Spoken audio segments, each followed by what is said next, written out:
Ele já foi tratado como rei, frequentava festas em Paris, usava joias milionárias e viajava em jatinhos particulares. Hoje, anda pelas ruas com uma tornozeleira eletrônica. Sérgio Cabral chegou ao topo do poder no Brasil. Tinha acesso a empreiteiros, empresários e políticos influentes. Sua caneta decidia o futuro de obras bilionárias que mudaram a cara do Rio de Janeiro, da Copa do Mundo às Olimpíadas. Mas o homem que parecia intocável acabou virando símbolo da corrupção brasileira. Condenado a mais de 400 anos de prisão, se tornou o retrato de um sistema que parecia imune à justiça. Como alguém aclamado como promessa de renovação afundou tão rápido e, no fim das contas, será que pagou de verdade por tudo o que fez?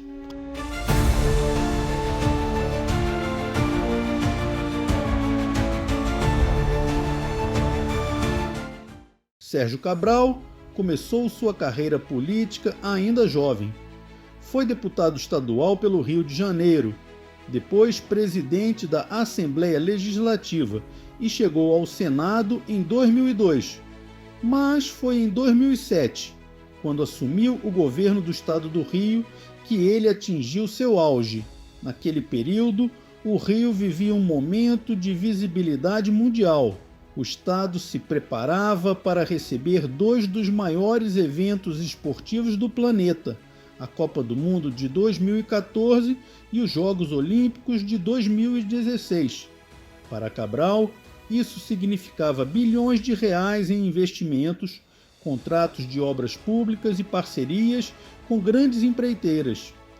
Empresas como Andrade Gutierrez e Odebrecht ganharam espaço em projetos faraônicos, estádios, linhas de metrô, obras viárias.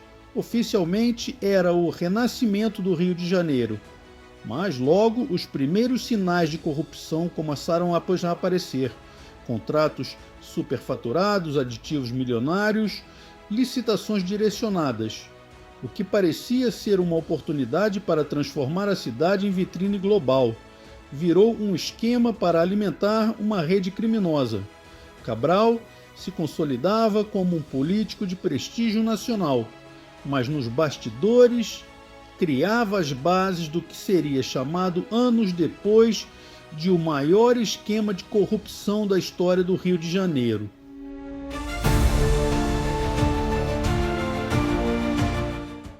A prisão de Sérgio Cabral, em novembro de 2016, marcou o início da derrocada de um dos maiores esquemas de corrupção já revelados no Brasil.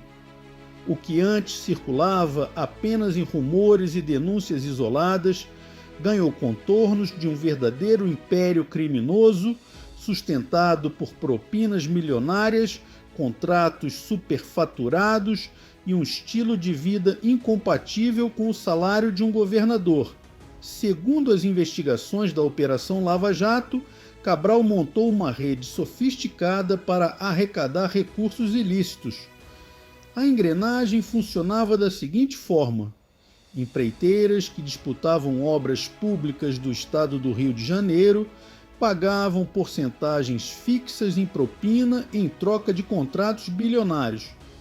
Essas propinas eram repassadas em dinheiro vivo, em contas no exterior e também por meio de presentes luxuosos.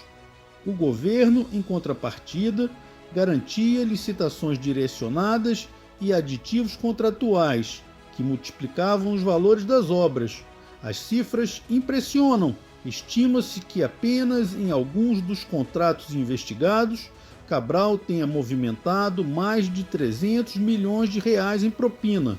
O dinheiro circulava por empresas de fachada, doleiros e até familiares do ex-governador que ajudavam a dar aparência de legalidade às transações.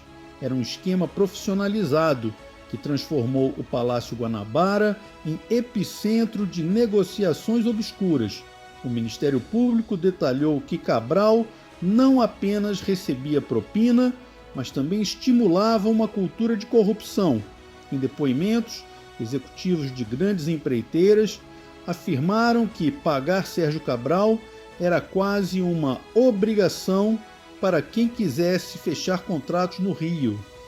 A delação da Odebrecht, por exemplo, trouxe à tona que obras como a reforma do Maracanã, a linha 4 do metrô e intervenções viárias para os Jogos Olímpicos estavam todas contaminadas pelo pagamento de subornos, mas a grandiosidade do esquema não se revelava apenas nos números, e sim na ostentação.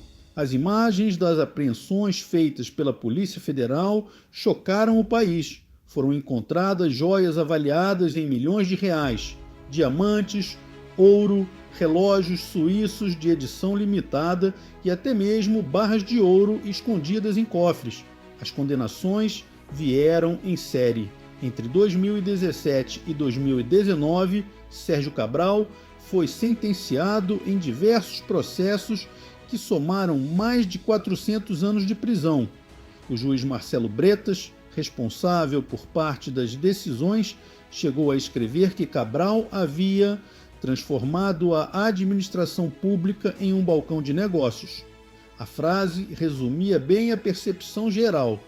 O governo do Rio, sob o comando de Cabral, havia sido sequestrado para atender a interesses privados. Mas nem mesmo as condenações encerraram a saga.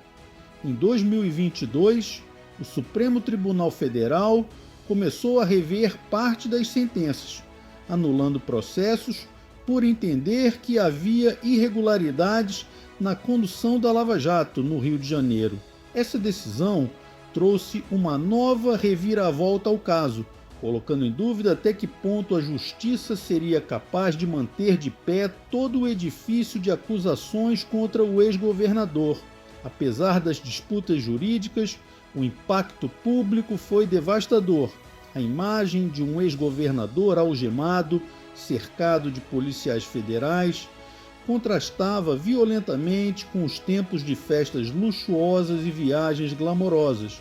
O homem que havia simbolizado poder e influência no Rio de Janeiro agora era visto como o maior exemplo de corrupção estrutural no Brasil. Com o passar dos anos, sua figura foi se transformando, de governador a réu, de símbolo de ostentação a exemplo de decadência. Cabral passou a carregar em sua imagem a marca de um país que convive diariamente com a sensação de que a corrupção sempre encontra um caminho para resistir. Depois de anos atrás das grades no complexo penitenciário de Jericinó, em Bangu, Sérgio Cabral viu seu destino mudar em 2022. O Supremo Tribunal Federal decidiu revogar a sua prisão preventiva e o ex-governador deixou a cela que havia se tornado sua casa para viver em regime domiciliar, monitorado por uma tornozeleira eletrônica. Foi o fim de um período de quase 6 anos encarcerado, mas não exatamente o fim da punição.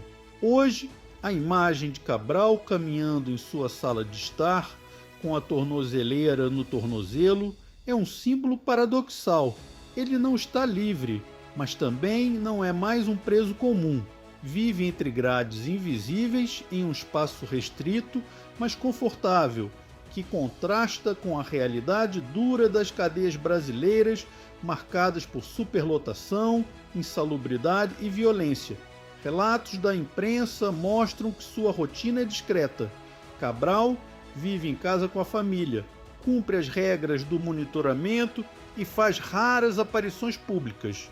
Ainda assim, sua vida atual está a anos-luz do ambiente carcerário que milhões de brasileiros enfrentam.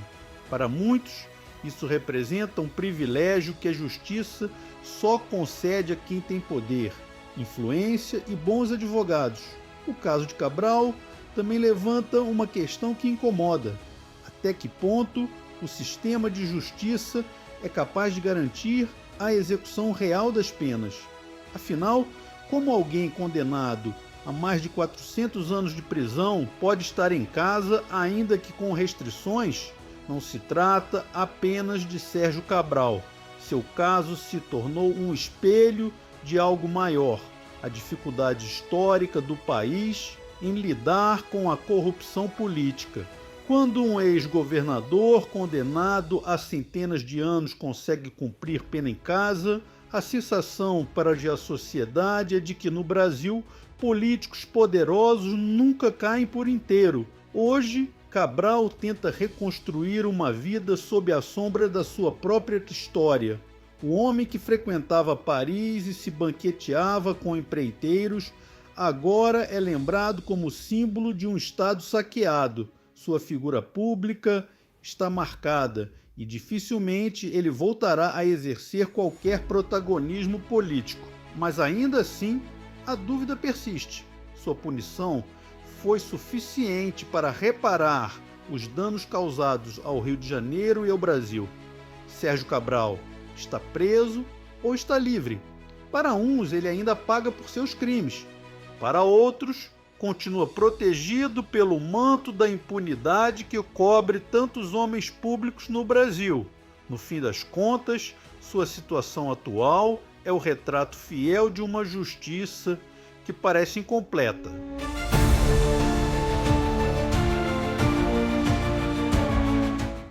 A trajetória de Sérgio Cabral é marcada pelo contraste entre o luxo e a decadência, de um governador cercado de poder, prestígio e influência. Ele se tornou símbolo de corrupção, ostentação criminosa e da fragilidade da justiça brasileira. Sua história revela mais do que a queda de um político. Ela expõe as engrenagens de um sistema onde grandes obras se transformam em grandes esquemas, onde os recursos públicos servem a interesses privados e onde a punição nunca é tão dura quanto promete ser.